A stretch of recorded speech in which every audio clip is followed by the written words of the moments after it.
Assalamualaikum warahmatullahi wabarakatuh. Semoga teman-teman sekalian dalam kondisi sehat walafiat. Dan pada kesempatan kali ini kita akan melanjutkan pembahasan kita untuk mata kuliah audit pertemuan ke-12, yaitu audit untuk inventory dan pergudangan. Ya. Materi ini dibahas di dalam buku Aren chapter 20 edisi 17. Baik. Adapun learning objektif dari chapter ini ada 7. Yang pertama adalah mendeskripsikan fungsi bisnis dan dokumen-dokumen yang terkait dengan inventory dan siklus pergudangan. Yang kedua, menjelaskan 5 bagian audit atas inventory dan siklus pergudangan. Yang ketiga, mendesain dan melakukan pengujian audit atas cost accounting. Kemudian yang keempat, menerapkan substantif analytical procedure atas akun di dalam inventory dan warehousing atau pergudangan. Yang kelima, yaitu bagaimana melakukan prosedur pemeriksaan fisik atau physical observation audit test. Yang keenam, yaitu bagaimana cara melakukan audit test atas penetapan harga dan penyusunan saldo inventory. Dan yang terakhir adalah bagaimana penjelasan pengintegrasian berbagai macam audit di siklus yang lain ya ketika seorang auditor melakukan pengujian atas siklus persediaan dan pergudangan. Baik, dari 7 learning objektif ini kita akan membahas satu persatu ya supaya teman-teman bisa lebih memahami chapter ini. Yang pertama ya, kita akan membahas bagaimana mendeskripsikan fungsi bisnis dan dokumen-dokumen yang terkait dengan siklus inventory dan pergudangan. Yang pertama yang harus kita pahami adalah inventory, ya, siklus di dalam inventory dan pergudangan ya, itu terdiri dari 2 sistem yang utama, ya. Jadi ada 2 sistem utama yang harus dipahami. Yang pertama adalah arus fisik barang atau arus fisik inventory, dan yang kedua adalah biaya yang terkait. Sebagaimana kita ketahui, metode pencatatan persediaan ada beberapa macam yang sudah kita bahas di pertemuan di dalam mata kuliah yang lain, seperti FIFO, first in first out, kemudian LIFO, last in first out, kemudian average, dan beberapa metode pencatatan persediaan yang lain. Kemudian ada 6 fungsi, ya, ada 6 fungsi yang membentuk siklus inventory dan pergudangan. Yang pertama adalah proses pembelian atau proses penyusunan atau pembuatan purchase order. Kemudian yang kedua adalah penerimaan raw material yang sudah dibeli tentunya ya. Kemudian yang ketiga adalah penyimpanan inventory berupa raw materials yang sudah dibeli. Yang keempat adalah pemrosesan pembuatan barang. Kemudian yang kelima adalah penyimpanan finished good. Dan yang keenam adalah pengiriman barang jadi kepada konsumen tentunya. Hal ini ya, beberapa hal ini tadi atau 6 fungsi ini dilakukan di perusahaan manufaktur. Berarti apabila di perusahaan dagang raw material tidak ada ya, karena di perusahaan dagang sifatnya hanya membeli kemudian menjual kembali barang yang sifatnya sudah jadi. Kemudian selanjutnya, sistem pencatatan perpetual itu merupakan catatan yang digunakan untuk mengadministrasikan persediaan, gitu ya, yang di dalamnya termasuk informasi terkait jumlah inventory yang diperoleh, kemudian dijual, dan inventory yang dikuasai atau available for sale. Nah, di sini yang harus kita ingat adalah perbedaan sistem inventory perpetual dengan sistem inventory periodik. Di mana kalau sistem inventory perpetual itu setiap kali ada pergerakan barang atau inventory, baik itu masuk apapun keluar, maka itu langsung berpengaruh kepada saldo inventory. Ya, Tapi kalau sistem periodik, maka pada saat perolehan persediaan tidak langsung dicatat sebagai saldo inventory, tapi dicatat di dalam akun purchase, gitu ya. Kemudian ketika menjual, tidak langsung mengurangi inventory karena tidak ada penjurnalan COGS, itu yang harus dipahami bersama. Mungkin teman-teman perlu membuka materi perkuliahan di akuntansi keuangan menengah. Oke, kemudian selanjutnya pemisahan pencatatan perpetual itu biasanya dilakukan sesuai dengan klasifikasi inventory yang dicatat, yaitu terdiri dari raw materials atau bahan baku, kemudian work in process atau persediaan yang dalam proses produksi, dan yang terakhir adalah finished good. Figur 20.1 menjelaskan bagaimana arus fisik inventory beserta biayanya. Yang pertama kita harus pahami bersama bahwa inventory itu di dalam manufacturing industry dibentuk oleh beberapa sumber. Yang pertama tentunya ada bahan baku, kemudian ada direct labor, dan yang ketiga adalah manufacturing overhead. Nah, seperti kita ketahui bersama bahwa definisi direct labor, ya di sini ada direct material, itu yang bisa langsung dikaitkan dengan persediaan yang diproduksi. Sedangkan manufacturing overhead ini menampung biaya-biaya yang tidak dapat ditelusuri secara langsung kepada produk yang diproduksi. Misalkan contohnya adalah produksinya berupa buku.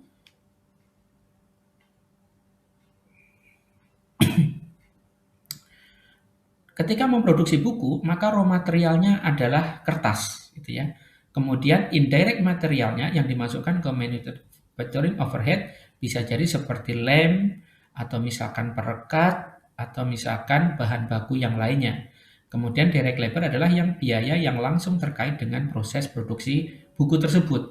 Adapun indirect labor misalkan seperti biaya untuk menggaji satpam, biaya untuk menggaji pekerja-pekerja yang tidak terkait langsung dengan proses produksi, bagian akuntansi, bagian keuangan, bagian-bagian yang lain yang tidak bisa ditelusuri langsung ke produk. Ketika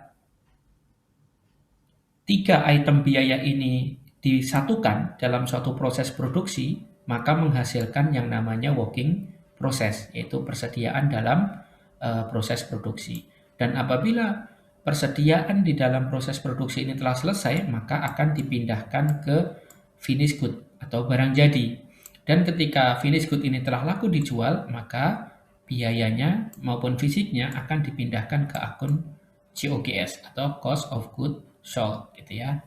Kalau di sini biasa disebut dengan available for sale. Kira-kira ini penjelasan terkait arus fisik inventory dan arus biaya terkait inventory. Baik, kita lanjutkan ke learning objektif yang kedua, yaitu ada 5 bagian khusus terkait audit dalam hal atau kaitannya ketika seorang auditor melakukan pengujian atas siklus inventory dan pergudangan. 5 aktivitas audit tadi bisa dibagi menjadi 5. Yang pertama adalah memperoleh ya catatan terkait raw materials, labor, and overhead. Tadi sudah kita jelaskan di slide sebelumnya. Yang kedua adalah transfer secara internal atas aset dan cost. Maksudnya apa? Transfer internal ini biasanya di perusahaan manufaktur itu dibagi menjadi departemen-departemen. Ya, misalkan departemen A khusus memproduksi contohnya ini dalam industri otomotif misalkan ya, departemen A khusus memproduksi blok mesin gitu. Kemudian departemen B khusus memproduksi aksesorisnya.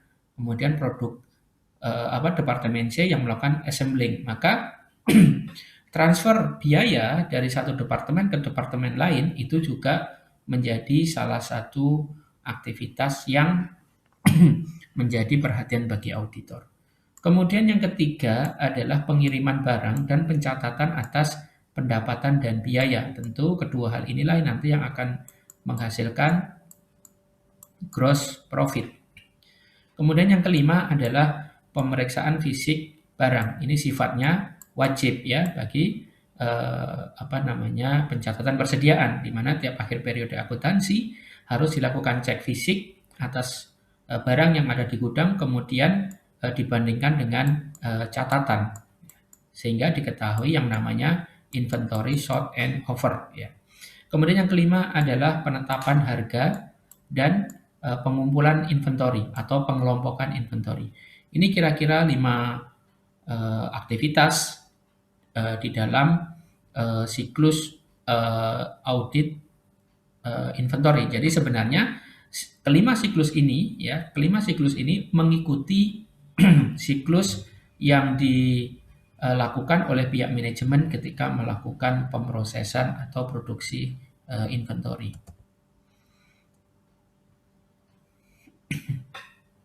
Di sini Aaron menjelaskan di baris atas yaitu pergerakan inventory atau arus fisik inventory maupun biayanya, dan yang di bawah adalah dokumen yang terkait. Ya. Jadi auditor harus bisa memahami flow-nya, dan yang kedua juga memahami dokumen yang diperoleh. Ya, yang harus diperoleh seperti apa. Misalkan ketika proses pembelian, maka auditor harus memperoleh purchase requisition dan purchase order. Kemudian ketika ada penerimaan raw material, maka dokumennya berupa receiving report and vendor invoice. Kemudian ketika material itu disimpan di gudang, maka ada yang namanya pencatatan perpetual atas raw material. Dan ketika persediaan raw material tadi dipindahkan ke bagian produksi, maka harus ada material requisition dari bagian produksi dan adanya pencatatan biaya di dalam cost counting system mereka. Kemudian yang keempat adalah meletakkan finished good di dalam gudang, gitu ya, atau penyimpanan inventory yang sudah berhasil diproduksi di dalam gudang. Adapun catatannya yaitu berupa pencatatan perpetual atas finished good dan juga cost accounting records. Ya. Kemudian yang terakhir adalah pengiriman barang finished good kepada konsumen. Tentu yang dibutuhkan adalah dokumen pengiriman, kemudian pencatatan di dalam perpetual inventory master file, dan yang terakhir adalah cost counting records. Terkait siklus ini ada beberapa hal yang perlu diperhatikan, ya.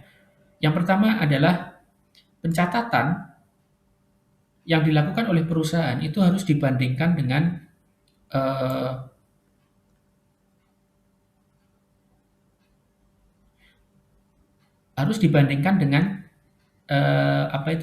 fisik persediaan yang ada di gudang, ya. Termasuk di dalamnya adalah informasi terkait biaya, baik itu material, direct labor maupun overhead. Kemudian yang kedua, auditor itu membandingkan dokumen-dokumen yang terkait dengan penerimaan, kemudian perpindahan persediaan, dan penjualan persediaan, beserta dengan tentu lokasinya, ya, lokasinya di mana itu auditor juga harus melakukan pemeriksaan. Kenapa hal ini perlu dilakukan? Yaitu untuk memastikan apakah cut off dan klasifikasi atas persediaan atau inventory itu sudah dilakukan secara benar, gitu ya. Jadi yang memang itu berupa raw material dikelompokkan sebagai raw material dan disimpannya juga di gudang raw material. Apabila itu masih working process, diakuinya sebagai working process. Dan apabila itu sudah berupa finish good, maka dicatatnya juga sebagai finish good. Kira-kira seperti itu. Kemudian yang ketiga adalah penghitungan atas fisik persediaan itu minimal dilakukan sekali dalam setahun, ya. Tapi apabila sistem inventorinya sudah bagus, maka proses pemeriksaan fisik itu dapat dilakukan dalam sekali siklus persediaan tersebut selama tahun berjalan. Maksudnya satu siklus adalah siklus yang diperlukan pemrosesan mulai bahan baku sampai persediaan tersebut selesai diproduksi. Itu namanya satu siklus normal, sehingga tidak dibatasi harus sekali setahun, tapi sekali setahun itu sifatnya kewajiban mendasar atau kewajiban minimal yang harus dilakukan. Kemudian di slide selanjutnya kita akan membandingkan yaitu tahapan audit dengan siklus yang akan diuji, ya. Yang pertama adalah memperoleh catatan atas raw material, labor, dan overhead. Maka siklus yang diuji adalah perolehan dan pembayaran atas payroll and personnel. Ini yang kemarin kita diskusikan di chapter penggajian dan payroll ya. Jadi payroll dan human resource gitu. Jadi siklusnya terkait dengan inventory seperti yang sudah kita bahas di pertemuan sebelumnya. Kemudian transfer internal, perpindahan internal baik itu aset maupun biayanya ya. Maka ini siklusnya adalah inventory dan warehousing. Ini yang sedang kita bahas sekarang. Kemudian audit inventory juga menguji proses pengiriman barang dan pencatatan atas pendapatan maupun cost. Ini siklus yang diuji adalah sales and collection. Nah, ini juga dibahas di chapter atau di pertemuan yang lalu. Kemudian yang keempat adalah melakukan pemeriksaan fisik persediaan. Ini merupakan siklus inventory dan warehousing. Dan yang terakhir adalah penetapan harga dan pengumpulan atau pengklasifikasian inventory. Ini merupakan siklus inventory and warehousing. Jadi, kita bisa memahami bahwa siklus yang diuji dalam pemeriksaan audit inventory yang murni kaitannya dengan siklus inventory dan warehousing ada 3, itu 1, kemudian 2, dan ketiga.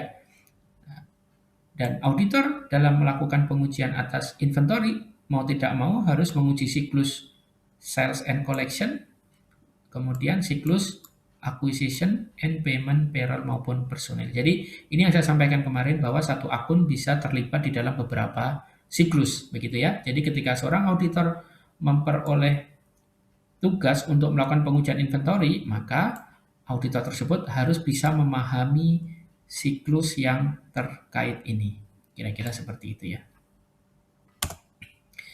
Baik, kemudian yang ketiga kita akan membahas audit test of cost accounting. Sebelum itu kita bahas overview apa itu cost accounting gitu ya. Intinya bahwa cost accounting itu sistem akuntansi yang membahas bagaimana suatu produk itu terbentuk harganya gitu ya. Sehingga sifat cost accounting itu sangat bervariasi tergantung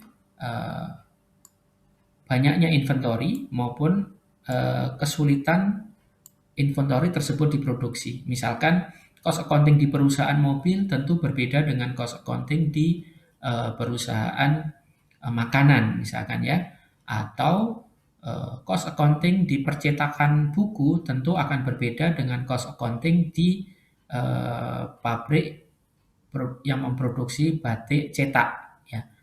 Misalkan lagi cost accounting di perusahaan yang memproduksi kain batik menggunakan sistem cetak dengan kain batik yang menggunakan tulis tentu juga berbeda. Itu maksudnya. Jadi cost accounting ini sangat beragam dan areanya sangat luas dan masing-masing industri atau masing-masing perusahaan akan berbeda satu sama lain ya. Kemudian dijelaskan juga bahwa pengendalian atas akuntansi biaya itu terkait dengan proses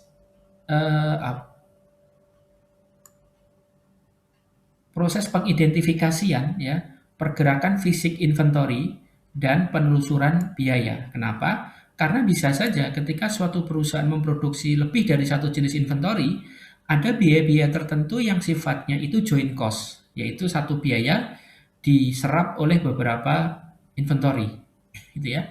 Misalkan contohnya biaya listrik, biaya listrik di pabrik mobil, sedangkan mobil yang diproduksi ada beberapa merek, misalkan di pabrik Toyota ada Avanza, ada Toyota, Kijang Innova misalkan ya, kemudian ada juga Land Cruiser dan merek mobil yang lain, tapi diproduksi dalam satu pabrik. Tentu cost tadi, yaitu cost listrik, cost security pabrik, cost bagian accounting, cost para direksinya, itu tentu harus dibebankan kepada masing-masing jenis unit tadi yang berbeda. Itu maksudnya ya. Jadi cost accounting juga harus bisa menelusuri biaya yang terkait dengan produksi secara langsung maupun tidak langsung. Makanya di sini dijelaskan bahwa dalam cost accounting ada dua pengendalian utama yang dibahas. Yang pertama adalah pengendalian atas fisik inventory dan yang kedua adalah pengendalian atas biaya inventory tersebut, gitu ya. Tadi yang sudah saya sampaikan, biaya maksudnya biaya yang terkait langsung atau direct cost dan indirect cost atas suatu produk. Kemudian, secara umum, audit atas inventory dan cost accounting itu pada prinsipnya tidak berbeda ketika kita mengaudit siklus transaksi yang lain, begitu ya. Kemudian ada 4 aspek ketika seorang auditor melakukan audit atas cost accounting. Yang pertama adalah pengendalian atas fisik inventory, dan yang kedua dokumentasi dan pencatatan atas perpindahan inventory. Maksudnya perpindahan inventory dari satu departemen ke departemen lain, atau dari satu bentuk inventory ke bentuk inventory yang lain. Yang ketiga, yaitu perpetual inventory master file. Ya, dan yang terakhir adalah unit cost, catatan atas unit cost. Jadi unit cost ini yang paling penting ya. Jadi intinya cost accounting itu adalah bagaimana seorang akuntan manajemen atau manajemen accountant gitu ya, menghitung berapa sih unit cost untuk setiap unit inventory yang diproduksi. Misalkan satu unit mobil Avanza itu cost of production-nya berapa? Ya tentu sangat rumit ya, karena satu mobil dibentuk oleh banyak komponen ya, ada ban, ada pelek, ada spion, ada apa itu namanya blok mesin, kemudian ada kacanya, ada aksesoris di dalamnya, ada kursi, kemudian ada wiper, ada yang lain-lainnya. Tentu itu sangat banyak. Nah, sekarang permasalahannya untuk satu mobil itu mau dihargai berapa, gitu kan? Nah, berarti harus dihitung berapa sih biaya yang terserap oleh satu unit mobil tersebut. Nah, itu yang kunci utama ketika auditor melakukan audit ada cost accounting. Kenapa ini penting? Karena pembebanan cost ini nanti akan berimbas atau berakumulasi di dalam akun COGS ya, cost of goods sold-nya. Jadi kalau salah menghitung, maka bisa saja satu produk yang sebenarnya menguntungkan dianggap merugikan karena pembebanan cost-nya terlalu tinggi. Atau bahkan sebaliknya, ada produk yang sebenarnya merugikan tapi diproduksi terus karena hitungannya dianggap menguntungkan. Oke. Kemudian learning objective yang keempat adalah melakukan substantive analytical procedure. Kembali lagi saya tekankan, kuncinya ketika melakukan substantive analytical procedure ini adalah membandingkan. Apa yang dibandingkan? Yang dibandingkan adalah nilai atau saldo di tahun ini dengan tahun sebelumnya, gitu ya. Atau misalkan beberapa tahun juga bisa dibuat tren ya. Atau misalkan satu rasio di dalam laporan keuangan dengan rasio di laporan keuangan yang lain. Yang pertama, di dalam melakukan prosedur substantif analytical procedure, maka auditor konsen pada hubungan antara inventory, ya ada saldo inventory dengan saldo akun yang lainnya. Misalkan inventory hubungannya dengan COGS, hubungannya dengan payroll, hubungannya dengan sales, hubungannya juga dengan cash expenditure, dan seterusnya. Kemudian auditor juga sering menggunakan informasi non-financial untuk menilai kewajaran inventory, saldo inventorinya, gitu ya. Maksudnya apa non-financial information? Misalkan ketika suatu inventory dinilai terlalu tinggi, ya maka auditor harus mencari informasi-informasi di pasar apakah benar pada saat itu harga sedang naik, gitu ya. Tapi sifatnya non-finansial, ya. Kalau misalkan di perusahaan minyak, ya harga ICP di Singapura apakah naik gitu ya harga pasarnya begitu.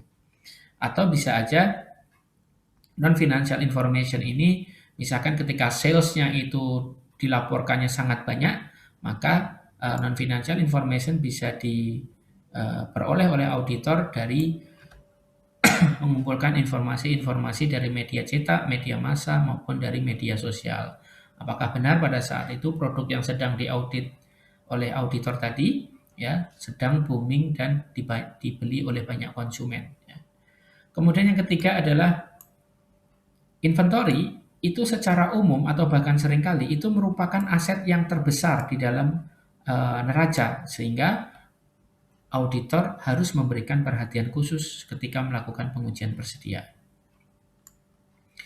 Kemudian apabila saldo persediaan sangat banyak atau nilainya sangat besar dan jumlahnya banyak ya, semacam kayak ketika mengaudit waralaba Indomaret, Alfamart, atau Gelael, Carrefour atau semisal itu, ya bisa dibayangkan berapa item gitu kan. Satu item unitnya atau saldonya bisa banyak, maka auditor dapat dibantu menggunakan audit data analytics gitu ya.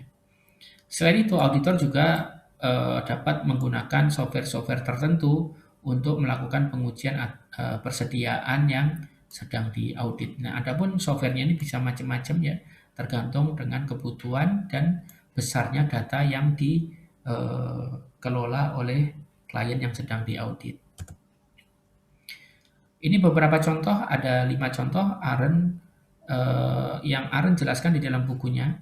Ya, yang pertama adalah membandingkan gross margin percentage, maksudnya gross margin dibagi sales dari tahun ini dengan tahun sebelumnya, itu untuk mengidentifikasi apakah ada indikasi overstatement atau understatement di dalam akun inventory maupun COGS. Kemudian yang kedua, membandingkan inventory turnover, yaitu cost COGS dibagi dengan rata-rata inventory. Ya. Ini untuk mengidentifikasi adanya persediaan yang usang atau overstatement maupun understatement inventory. Yang ketiga, membandingkan unit cost inventory dengan tahun sebelumnya. Ya. Sama, ini untuk mendeteksi adanya overstatement atau understatement di dalam unit cost yang berdampak pada inventory maupun COGS. Yang keempat, membandingkan extended inventory value. Maksudnya adalah persediaan-persediaan yang diperpanjang. Contohnya apa? Misalkan perusahaan memproduksi suatu makanan yang di awal disebutkan kedaluarsanya adalah 1 tahun. Tapi ternyata di tengah perjalanan diperoleh informasi dari hasil lab bahwa expirednya nggak setahun, tapi misalkan 2 tahun atau 1,5 tahun. Nah, dalam hal seperti itu, maka nilainya harus di-assess oleh auditor, begitu ya.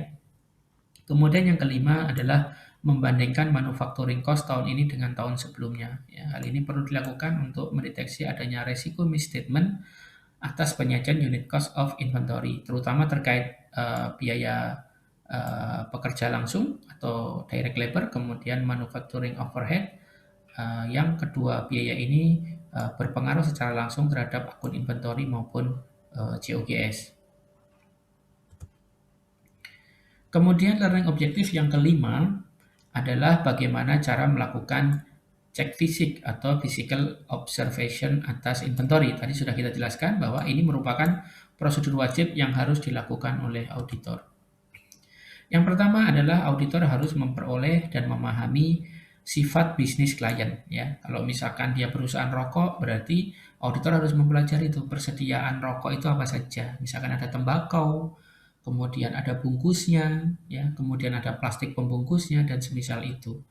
Beda lagi ketika auditor itu akan menguji yang namanya pabrik pakan ternak. Berarti di bayangannya ada pakan ternak yang sudah jadi, kemudian ada bahan ternak yang dalam proses dan bahan ternak yang baru dibeli. Nah, itu bisa dipelajari dari internetnya. Misalkan lagi auditor akan mengaudit klien di perusahaan sawit, ya. Berarti harus paham juga dari sawit apa yang dihasilkan, kemudian diprosesnya seperti apa, sehingga bisa menjadi suatu produk yang dijual. Dan itu sangat penting ya, memahami karakter persediaan klien yang sedang diaudit. Oleh karena itu, auditor harus sering bahkan wajib hukumnya melakukan pemahaman atas karakter inventory yang akan diaudit. Gitu ya.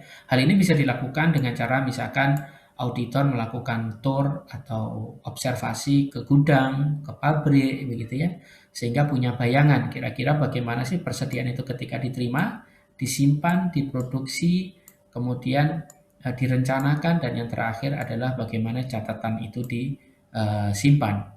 Gitu.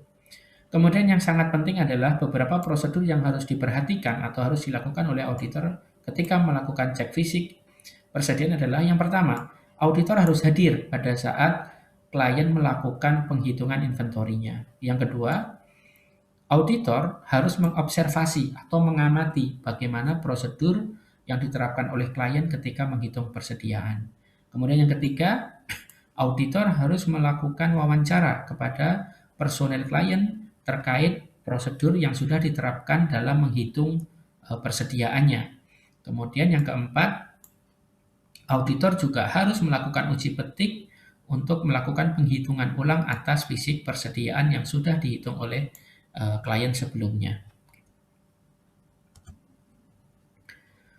Selanjutnya, pengendalian yang memadai atas pencatatan fisik persediaan itu termasuk yang pertama adalah instruksi klien yang jelas gitu ya, ketika melakukan cek fisik persediaan. Jadi yang harus dihitung mana persediaan yang mana dan cara ngitungnya bagaimana.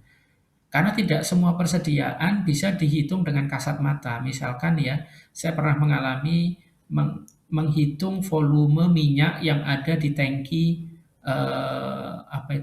di tangki mobil misalkan. Itu kan nggak kelihatan minyaknya ya. Dan itu ada teknik khusus untuk menghitung volumenya. Atau bahkan bagaimana ketika menghitung minyak yang berada di tangki timbun ya. Kalau kalian melihat di SPBU kan di bawahnya itu tempat penyimpanan BBM. Nah, bagaimana kita meyakini sesuatu yang tidak terlihat begitu? Atau bisa jadi misalkan bagaimana cara menghitung persediaan ikan ya di kolam yang ikannya terus bergerak gitu. Itu juga memerlukan instruksi yang khusus, yang jelas begitu ya. Atau misalkan lagi bagaimana cara menghitung persediaan berupa barang-barang konstruksi, misalkan ada kawat bronjong, atau misalkan bis beton, atau misalkan pabrikasi konstruksi yang lainnya gitu ya, atau misalkan gelagar jembatan yang terbuat dari baja, tentu itu membutuhkan instruksi yang sifatnya jelas begitu ya. Kemudian yang kedua adalah adanya supervisi atau pengawasan dari personel perusahaan itu yang punya kewenangan begitu ya. Jadi ketika auditor melakukan pemeriksaan maka harus diobservasi apakah di dalam perusahaan tersebut jelas penunjukan siapa yang bertanggung jawab atas pengawasan pengelolaan persediaan.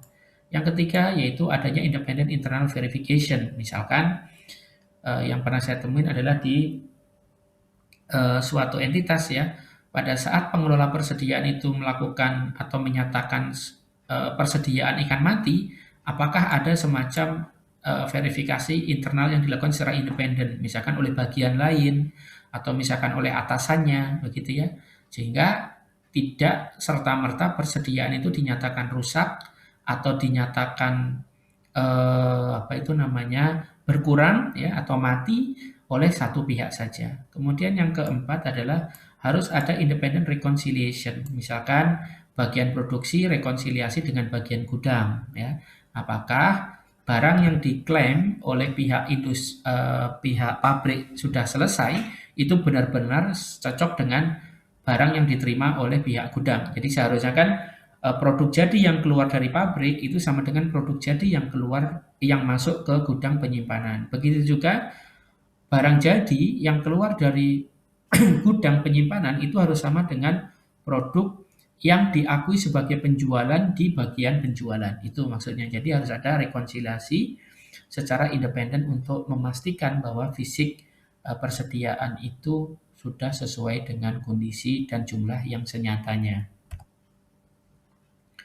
Kemudian learning objective yang keenam adalah mendesain dan melakukan pengujian audit untuk penetapan harga dan kompilasi atas persediaan. Yang pertama, auditor harus melakukan verifikasi ya.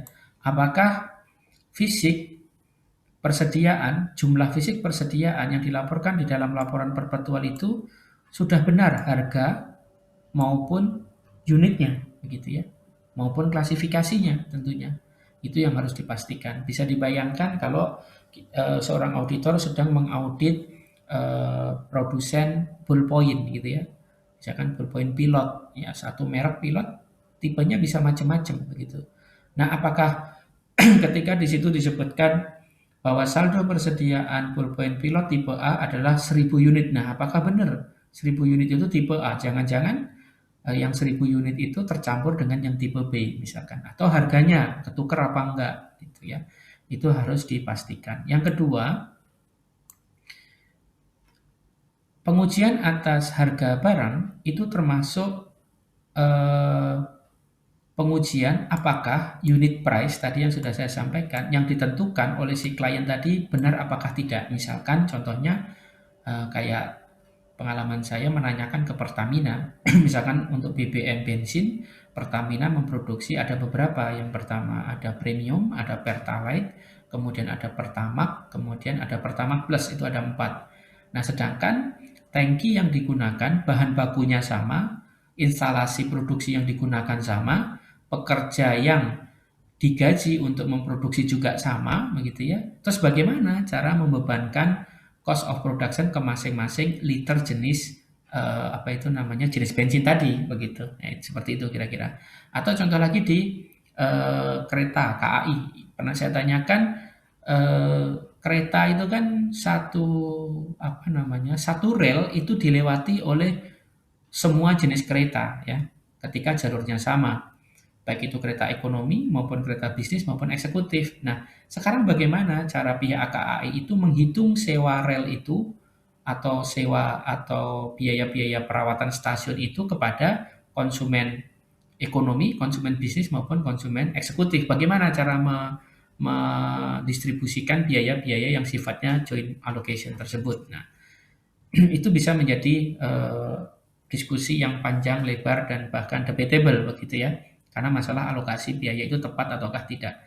Nah, ketepatan alokasi biaya tadi itu bisa berpengaruh apakah unit price-nya yang ditentukan oleh si klien tadi itu benar ataukah tidak. Gitu.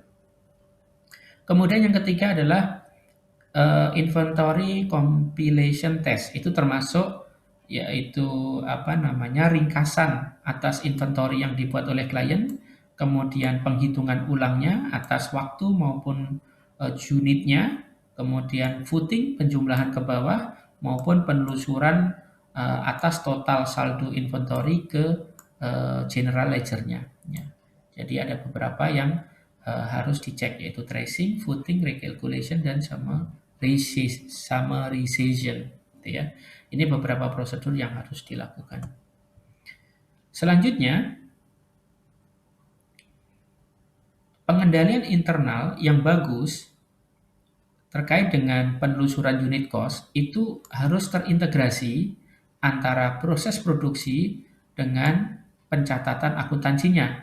Kenapa? Supaya dapat memberikan keyakinan bahwa klien itu sudah menggunakan suatu sistem yang meyakinkan ya penetapan cost atas ending inventory itu sudah wajar begitu.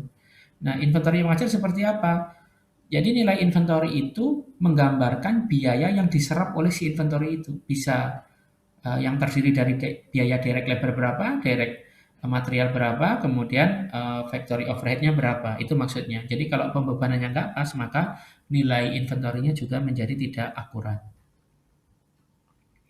Selanjutnya, dalam melakukan inventory valuation test, maka auditor harus memberikan perhatian yang berlebih pada 3 hal berikut. Yang pertama, ya, metode yang digunakan oleh si klien itu harus sesuai dengan accounting standard. Ya, untuk masing-masing jenis persediaan tentunya ya. Tentu ini kalau kita bahas bisa panjang lebar, tapi teman-teman bisa browsing kira-kira standar akuntansi untuk penilaian persediaan itu ada apa saja gitu ya. Di standar akuntansi keuangan juga dijelaskan.